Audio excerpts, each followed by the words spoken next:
Croyez-vous vraiment qu'un simple morceau d'érable et d'épinette puisse sonner pendant 300 ans sans perdre ses propriétés, simplement parce qu'un vieux Italien l'a séché au vent? On nous a menti toute notre vie sur le génie d'Antonio Stradivari et de Giuseppe Guarneri. On nous raconte des contes de fées sur l'âge d'or de la lutherie, mais on évite soigneusement les faits gênants qui feraient dresser les cheveux sur la tête de n'importe quel chimiste ou spécialiste des matériaux. Vous avez été trompé, et cette tromperie dure depuis 3 siècles.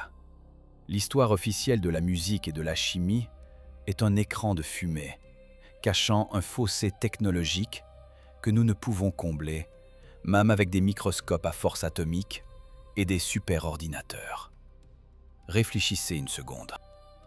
Aujourd'hui, au XXIe siècle, avec accès aux polymères, à la fibre de carbone et à l'intelligence artificielle, nous sommes incapables de recréer ce que prétend avoir fait un maître du XVIIIe siècle dans son atelier domestique à la lueur des bougies.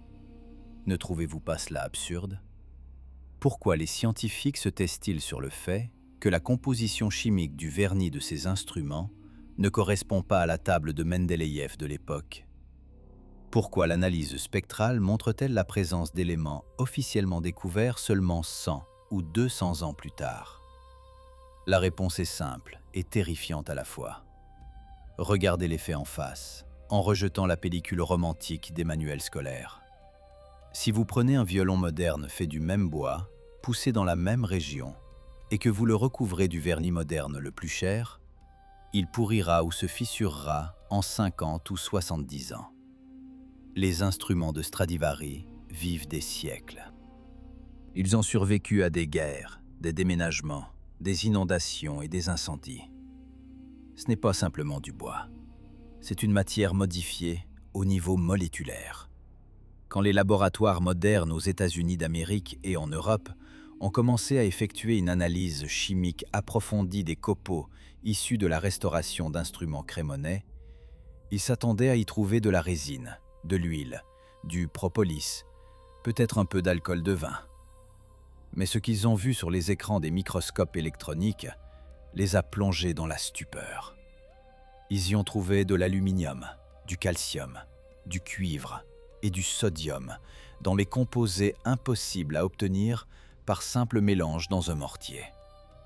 De plus, le professeur de biochimie Joseph Nagavari, qui a consacré sa vie à cette question, a déclaré ouvertement que le bois avait été imprégné d'une composition chimique inconnue avant même l'application du vernis. Ce n'était pas simplement une après, c'était une minéralisation totale. Le bois était en fait transformé en demi-pierre. Et maintenant, répondez-moi à la question. D'où un artisan au début du XVIIIe siècle tenait-il les technologies pour un traitement chimique complexe du bois sous pression ou en utilisant l'électrolyse? C'est précisément ainsi qu'aujourd'hui, on pourrait tenter de reproduire cet effet. Mais même, nous n'y parvenons pas. La science officielle essaie de nous convaincre que c'est un hasard. On prétend que le bois était flotté sur les rivières et qu'il s'est imprégné d'eau sale contenant des minéraux. Entendez-vous comment cela sonne? De l'eau sale a créé un chef-d'œuvre acoustique valant des millions de dollars. C'est un mensonge calculé pour les idiots. Aucune eau de rivière ne peut donner une répartition uniforme du réseau cristallin à l'intérieur des fibres d'épinette. Ici, nous faisons face au même phénomène que dans la construction des ruines antiques. Nous voyons le produit final de qualité suprême, mais il n'existe aucun outil ni chaîne de production pour sa création à l'époque à laquelle on l'attribue. L'atelier de Stradivari est un culte du cargo. Il savait comment appliquer la composition, mais il ne savait pas comment la produire. Il utilisait des réserves qui lui étaient parvenues de ceux qui vivaient avant la réinitialisation. Imaginez que vous trouviez une bidon de vernis aviation high-tech dans un monde post-apocalyptique et que vous en recouvriez un modèle en bois. 200 ans plus tard, vos descendants vous considéreraient comme un génie de la chimie, alors que vous avez simplement trouvé une boîte.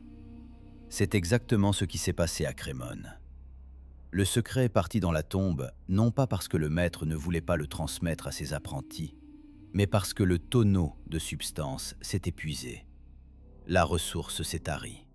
Et cela explique la chute brutale de la qualité des instruments après les années 1740. Les maîtres n'étaient pas pires, le bois n'était pas pire.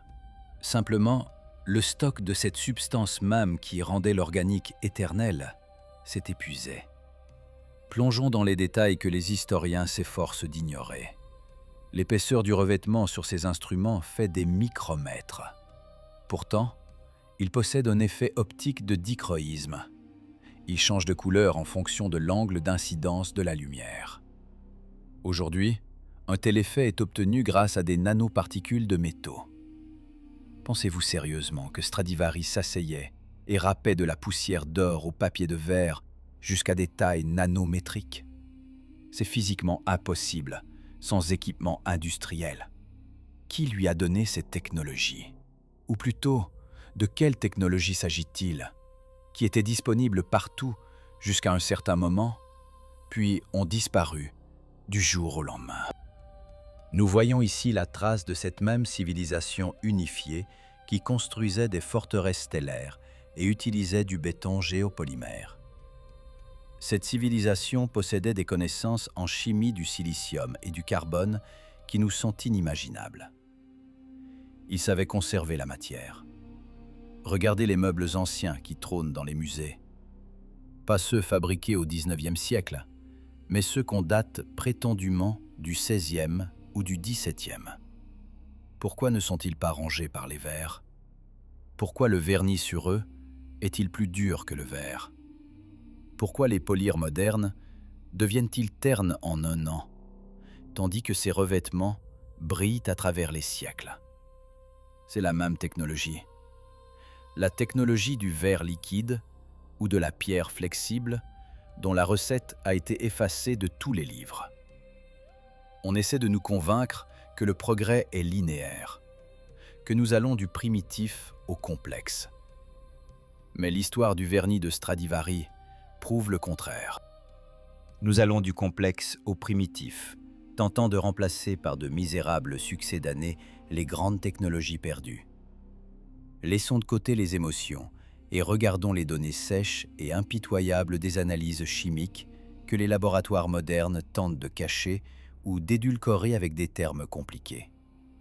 Quand, dans les années 2000, un groupe de scientifiques des États-Unis d'Amérique et de Taïwan a réalisé une tomographie stratifiée du bois des violons de la période de floraison de Crémone, ils ont découvert quelque chose qui brise complètement la chronologie officielle du progrès scientifique.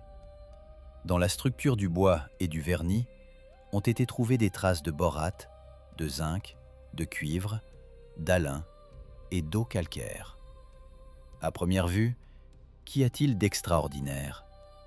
Mais tout chimiste technologue vous dira que l'utilisation de borate comme conservateur du bois à l'échelle industrielle est un accomplissement de la fin du XIXe, voire du début du XXe siècle.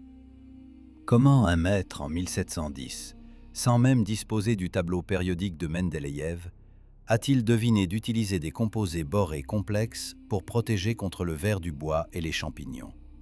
Et surtout, où les a-t-il obtenus dans une telle pureté? L'histoire officielle nous dit que c'était des recettes populaires. Mais les recettes populaires, c'est l'ail et la cire, pas des réactifs chimiques purs nécessitant des usines d'enrichissement. On nous ment effrontément en affirmant que ces substances se vendaient dans n'importe quelle pharmacie. Quelle pharmacie? Dans un monde où, selon les manuels officiels, les gens mouraient d'infections simples et ignoraient les bactéries, existait-il une industrie développée de fongicides et d'imprégnation minérale? C'est absurde. La présence de ces éléments prouve que le soi-disant vernis de Stradivari n'était pas simplement un revêtement décoratif. C'était un composite hautement technologique, destiné à renforcer l'organique. Imaginez un béton, mais à base de cellulose. Les molécules du vernis pénétraient dans les pores du bois et y créaient un réseau cristallin rigide. Cela transformait la couche supérieure de la table en une sorte de fibre de carbone moderne. Le bois cessait d'être simplement du bois. Il devenait un matériau composite aux propriétés acoustiques programmables. Et ici nous approchons la contradiction principale. Pour créer une telle composition, il faut des connaissances profondes en polymérisation. Il faut comprendre comment les molécules s'associent les unes aux autres pour que le revêtement ne se fissure pas sous les vibrations, tout en restant dur comme le verre. Au XVIIIe siècle, selon la version officielle, la chimie en était à ses balbutiements. Les savants débattaient encore de l'existence du phlogistique. Et dans l'atelier de Stradivari, à cette époque, on utilisait des technologies dont les équivalents nous n'avons réinventés qu'à l'époque de la course à l'espace. Qui lui a transmis ces connaissances? Ou peut-être personne ne les lui a transmises. Peut-être que ces connaissances étaient la norme pour une civilisation dont nous déterrons actuellement les villes sous des couches de plusieurs mètres d'argile. Parlons maintenant de la logistique, que les historiens oublient inexplicablement toujours. On nous dit que les ingrédients secrets du vernis sont des résines apportées d'Inde, d'Afrique ou d'Amérique du Sud. Sandarak, copal, sang de dragon. Imaginez la carte du monde du début du XVIIIe siècle telle qu'on nous l'a dépeint. Voiliers, tempêtes, pirates, absence de GPS, maladies, scorbut. Transporter n'importe quelle cargaison d'Inde en Italie est un exploit qui prend des mois, voire des années. Le coût de ces résines devait être exorbitant. Si Stradivari achetait vraiment ces ingrédients, il se serait ruiné sur la première livraison. Mais il utilisait ce vernis précieux généreusement, en couvrant des dizaines d'instruments par an. De plus, exactement le même vernis se trouve sur les meubles anciens de cette période, qui trônaient dans les palais. Cela signifie une chose. Les ingrédients n'étaient pas transportés par-dessus les océans, dans les cales de navires pourris. Ils étaient disponibles ici, en Europe. C'était une production locale. Mais où étaient alors les usines? Où étaient les plantations de ces arbres exotiques en Europe? Elles n'existent pas. Soit le climat de l'Europe était complètement différent, tropical, comme en témoignent les anciennes gravures montrant des palmiers sur fond de ruines européennes, soit ces composants chimiques étaient synthétisés artificiellement dans des installations qui ont été détruites. Il y a encore un fait qui provoque un tic nerveux chez les historiens officiels. Dans le vernis ont été trouvées des nanoparticules. Non, je ne me suis pas trompé. Des cristaux de quelques nanomètres de taille qui créent cet effet même de luminescence intérieure.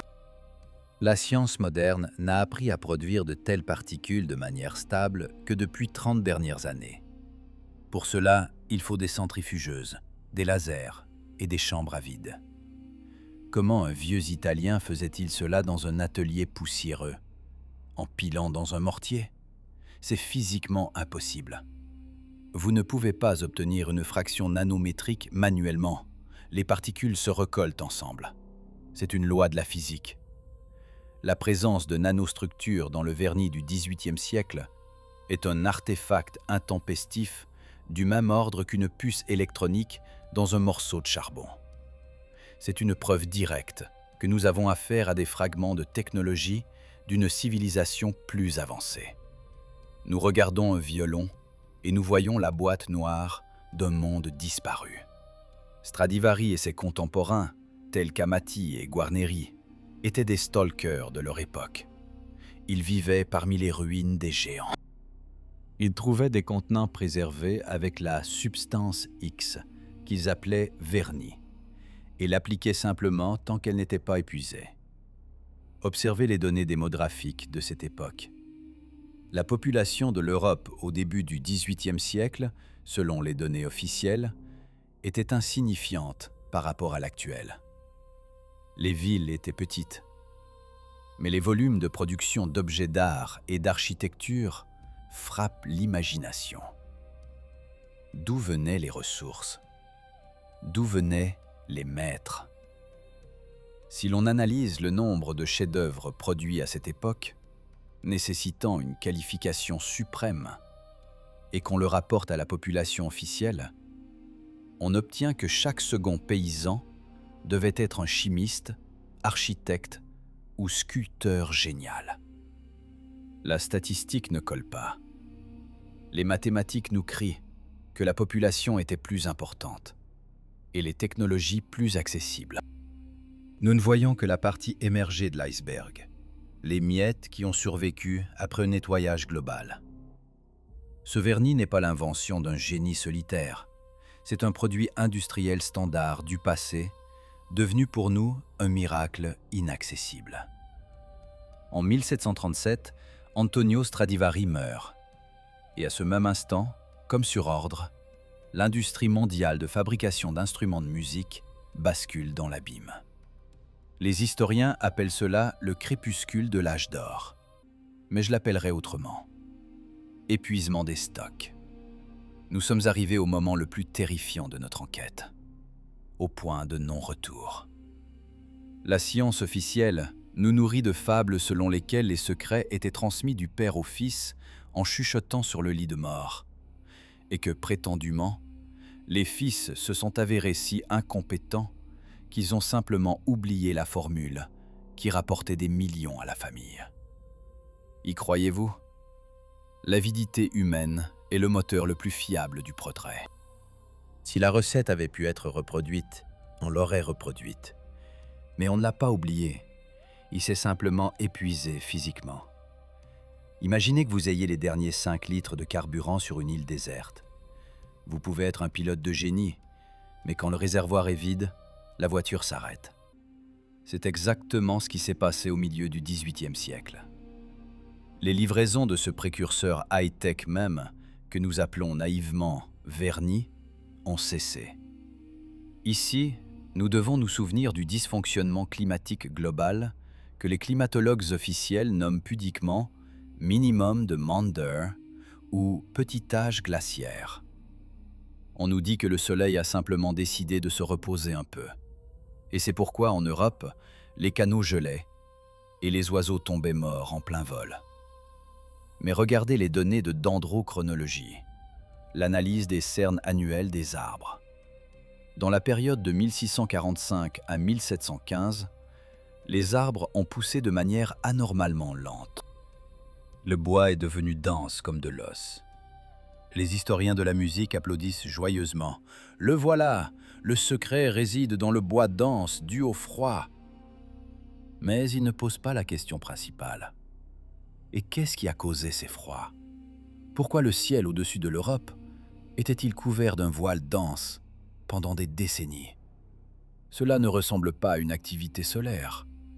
C'est le tableau classique d'un hiver volcanique, ou, ce qui est plus probable, technogène, après un bombardement massif. La poussière et les cendres dans la stratosphère ont bloqué l'accès à la lumière solaire. La température a chuté, la végétation a muté et s'est adaptée. Les violons de Stradivari sont faits de bois de l'Apocalypse, des forêts survivantes qui ont absorbé les isotopes et la chimie de l'atmosphère après la catastrophe. C'est précisément cette période qui coïncide avec ce que les chercheurs alternatifs appellent l'ensablement ou le déluge d'argile. Les premiers étages des bâtiments dans le monde entier ont été ensevelis sous terre. Les villes ont été détruites. Les chaînes logistiques rompues. Et c'est ici que le puzzle s'assemble. Ces maîtres que nous idolâtrons étaient des survivants parmi les ruines. Ils déterraient les entrepôts intacts de la civilisation précédente, l'empire dont le nom a été effacé des cartes. Ils trouvaient des barils de polymère qui étaient utilisés, peut-être, pour recouvrir les coques d'appareils volants ou protéger les bâtiments de l'érosion. Ils ne connaissaient pas la formule chimique. Ils trempaient simplement leur pinceau dans le produit prêt. Cette composition possédait les propriétés des géopolymères. Elle durcissait à l'air libre, créant une capsule protectrice. Souvenez-vous de la qualité de la maçonnerie en briques et du mortier dans les bâtiments que nous appelons antiques ou coloniaux. Le mortier y est plus dur que la pierre. Le ciment moderne s'effrite en 50 ans, tandis que celui-là tient des millénaires. La chimie du vernis de Stradivari et la chimie du liant des forteresses stellaires, ce sont des produits de la même lignée technologique. C'est une chimie organo-siliciée d'ordre supérieur. Mais à la mi-XVIIIe siècle, les stocks se sont épuisés. Il n'y avait plus de nouvelles livraisons, parce que les usines avaient été détruites ou ensevelies sous des couches de plusieurs mètres de sol. Que font les gens? Ils commencent à imiter. Apparaissent des succédanés à base d'alcool et de résine bon marché. Extérieurement similaires, ça brille, ça colle. Mais les propriétés magiques ont disparu. Le bois a cessé d'être éternel. Le son a perdu cette pureté perçante même que donnait le réseau cristallin de l'ancien polymère. L'époque de la falsification a commencé. C'est précisément à ce moment, dans la seconde moitié du XVIIIe siècle, que commence la réécriture massive de l'histoire. Apparaissent des encyclopédistes comme Diderot, qui systématisent les restes de connaissances, les présentant comme le sommet du progrès, et effacent soigneusement toute mention des technologies du passé. On nous dit « Regardez, nous avons inventé le vernis », et en réalité, ils ont inventé comment cacher la perte du vrai vernis. Il y a encore un fait choquant. Dans les années 1760, l'ordre des Jésuites, qui contrôlait effectivement l'éducation et la science en Europe, a subi des persécutions et une dissolution dans de nombreux pays. Coïncidence? Je ne pense pas. C'est précisément dans les archives des ordres que se trouvaient les restes d'informations sur où chercher les entrepôts intacts et comment utiliser les artefacts du passé. La purge a été totale. Quelqu'un voulait très ardemment que l'humanité oublie qu'il y a encore 100 ans, elle pouvait voler ou construire des bâtiments éternels. Les maîtres de l'école de Crémone sont devenus des témoins involontaires de ce processus. Guarneri, qui, selon les rumeurs, était en prison, recevait du bois et du vernis d'une certaine nonne. Quel canal de livraison est-ce? D'où une nonne avait-elle accès à des produits chimiques stratégiques? Cela sonne comme la transmission de contrebande d'un dépôt d'État fermé. Dès que les vieux stocks ont été complètement épuisés, l'âge d'or s'est terminé instantanément. Comme si quelqu'un avait cliqué sur un interrupteur. Nous vivons dans un monde de culte du cargo.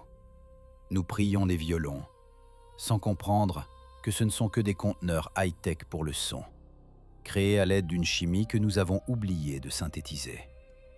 Nous essayons d'expliquer le miracle par le génie des mains, alors que c'était le génie du tube à essai.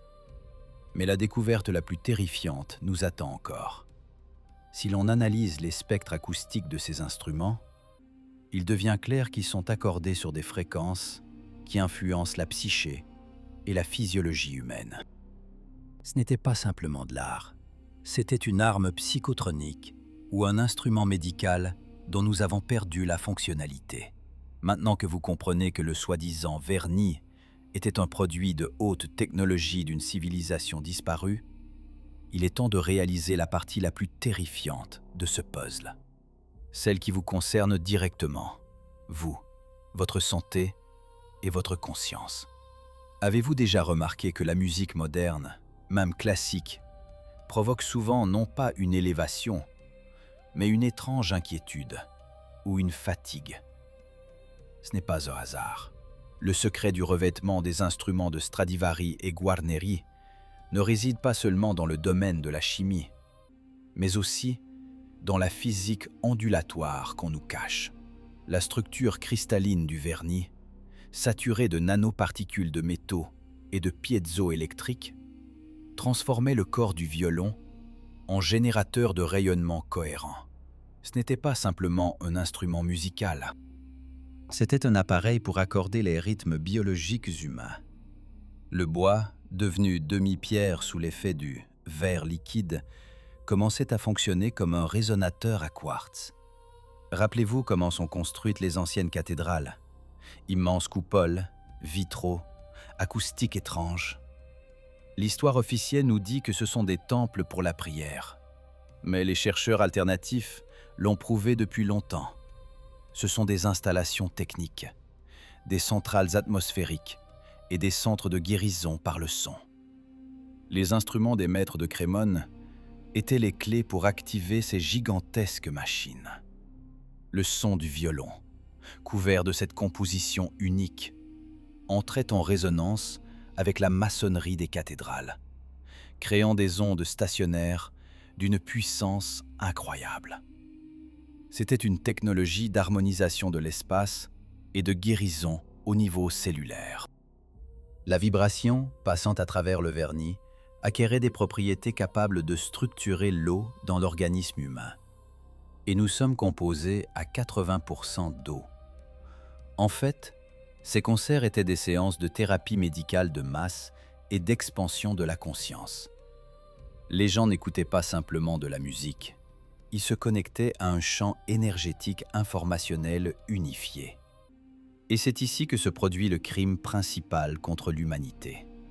Dès que le système parasitaire a pris le contrôle du monde après la catastrophe du XVIIIe siècle, la première chose qu'il a faite a été de changer les fréquences. Vous avez sûrement entendu parler du complot autour de la norme d'accordage de la note La. En 1939, et selon certaines données même plus tôt, le monde a été forcé de passer à la fréquence de 440 Hz. C'est le soi-disant standard Rockefeller. Mais le nombre d'or du son, la fréquence naturelle sur laquelle fonctionnaient les instruments de Stradivari, c'est 432 Hz. La différence n'est que de 8 Hz, direz-vous. En physique ondulatoire, c'est la différence entre la vie et la mort, entre l'harmonie et le chaos. Le vernis de Stradivari était calculé précisément pour l'accord naturel. Avec l'accordage moderne, les propriétés uniques du revêtement ne s'activent simplement pas.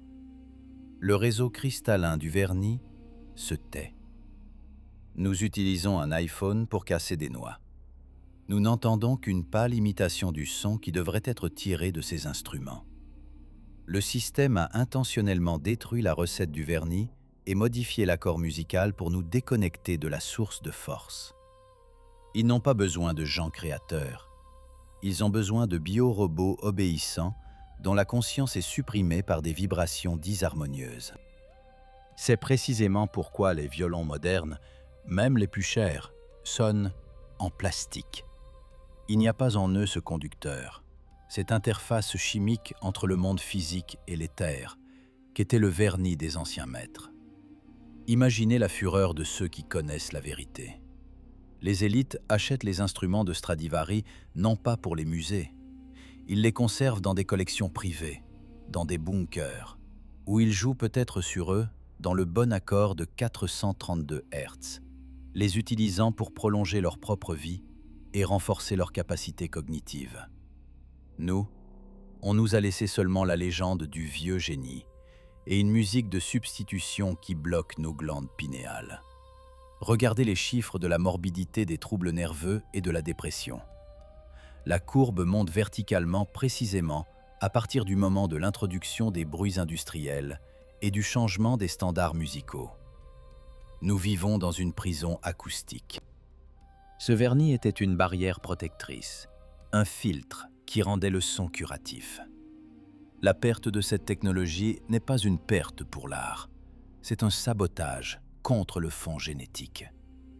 On nous a privés de l'instrument d'accordage de notre propre âme. De plus, l'analyse chimique montre que la composition du primer contenait aussi des substances psychoactives en microdoses qui s'évaporaient lors du chauffage de l'instrument par le frottement de l'archet. C'était un mécanisme d'impact complexe et multisensoriel. Ce qui devrait vous indigner, ce n'est pas que la recette soit perdue.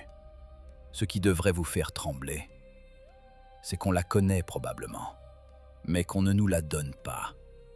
La chimie moderne est capable de synthétiser n'importe quoi. Si la tâche était de restaurer, cela serait fait en une semaine. Mais la tâche est de cacher.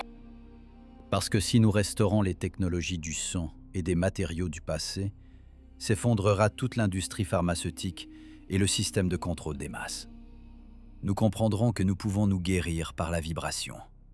Nous comprendrons que l'histoire était autre, que nous sommes les descendants de Dieu qu'on a transformés en esclaves, en nous forçant à oublier le langage de la résonance. Nous sommes arrivés à la fin, et maintenant vous êtes prêts à entendre la vérité la plus gênante, qui explique tout. Pourquoi le secret du vernis de Stradivari n'a-t-il pas été révélé? Pas parce que nous sommes plus stupides, pas parce que les ingrédients sont perdus, mais parce que l'existence même de la technologie de la matière éternelle est une sentence de mort pour le modèle économique actuel. Réfléchissez. Sur quoi repose la civilisation moderne? Sur la consommation, sur le concept d'obsolescence programmée. Votre téléphone doit se casser en 2 ans, votre voiture en 5 ans. Votre mobilier doit se transformer en poussière pour que vous alliez en acheter du neuf. C'est la religion de l'argent, la religion du turnover constant des déchets. Et maintenant, imaginez que vous ayez la recette d'une composition qui rend le bois, la pierre ou le tissu éternel.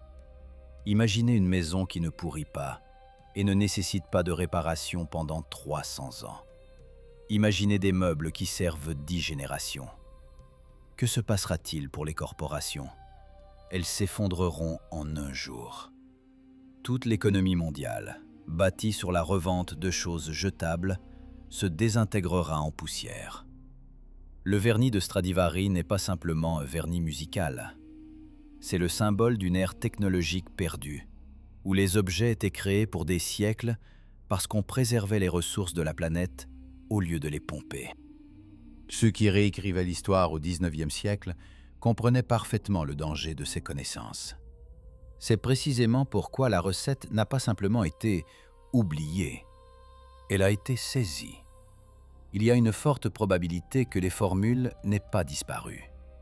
Elles reposent sur ces 60 kilomètres d'étagères des archives secrètes du Vatican, ou dans les entrepôts privés des anciennes familles vénitiennes qui aujourd'hui dirigent des fonds transnationaux. Ils utilisent ces technologies pour eux-mêmes. Pensez-vous que l'élite construit ces bunkers avec du béton ordinaire qui se fissure avec l'humidité? Non. Ils utilisent des géopolymères et des imprégnations analogues à celles qui étaient sur les violons de Crémone. Pour nous, du plâtre carton et du plastique qui dégagent des phénols. Pour eux, la pierre éternelle et l'acoustique curative. C'est une ségrégation de classe au niveau de la chimie des matériaux. La science officielle joue dans ce schéma le rôle de chien de garde en chaîne. Les subventions ne sont accordées qu'aux recherches qui confirment la primitivité du passé. Si demain un jeune chimiste annonce qu'il a trouvé un moyen de cristalliser le bois selon la méthode de Stradivari, son laboratoire sera fermé et sa découverte ridiculisée ou classifiée sous le label « double usage ». On nous interdit l'accès aux technologies qui donnent l'indépendance. Car une chose éternelle vous rend libre du système. Et le violon, dont le son harmonise la psyché et guérit le corps, vous rend libre de la mafia pharmaceutique. Comprenez-vous l'ampleur du complot? Ce n'est pas une question de musique. C'est une question de contrôle sur le cycle biologique et économique de la vie humaine. On nous a transformés en batteries qui doivent travailler, tomber malades, acheter des médicaments et mourir, sans laisser derrière nous rien de matériel, hormis des dettes. Nous vivons parmi les ruines d'une grande civilisation que nous appelons Tartarie, ou le monde antique, et nous sommes pareils à des sauvages qui ont trouvé un iPhone et l'utilisent comme miroir.